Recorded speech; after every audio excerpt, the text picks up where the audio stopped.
Today, Shruti and I will be talking about ice formation in Western Antarctica and the effects on it due to global warming. In 2014, I had gone on a sustainability expedition to Antarctica and had visited several areas on the Western Antarctic Peninsula and Western ice sheets. The footage that you are about to see of the Western Antarctic Peninsula was taken during my expedition. Ice sheets form in areas where snow that falls in winter does not melt over the summer. Over thousands of years, the layers of snow pile up into thick masses of ice, growing thicker and denser as the weight of new snow and ice layers compresses the older layers. The dense snow is known as firn. As shown, these are few of the ice sheets formed in the Western Antarctic Peninsula. These ice sheets are constantly in motion, slowly flowing downhill under their own weight. They flow primarily into the Weddell Sea where they form ice shelves, large expanses of floating sea ice formed at the margin of Antarctica.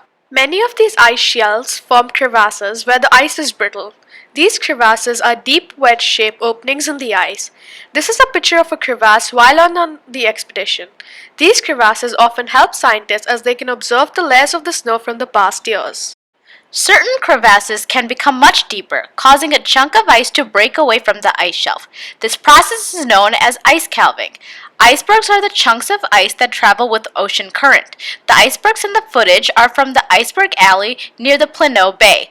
The iceberg that you see that is slightly more blue is due to light refraction and age. One of the most beautiful mornings on the expedition was in the Lumiere Channel. This time lapse from that morning shows sea ice.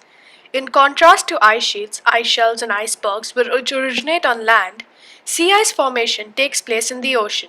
During the winter months, the top layer of the ocean water freezes, forming sea ice, which can melt over the summer months. Now, let's take a look at how global warming has affected the ice formation in Antarctica.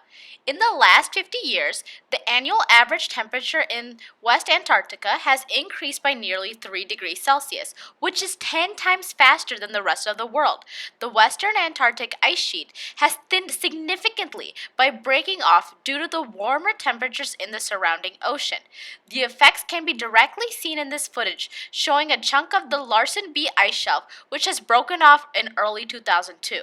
The effects of global warming are not only affecting the ice formations but also the ecosystem and biodiversity of Antarctica. These effects are only going to exacerbate in the future unless we take some action now. Through this video, Zohra and I will leave you with one final quote by Sir Robert Swan. The greatest threat to our planet is the belief that someone else will save it.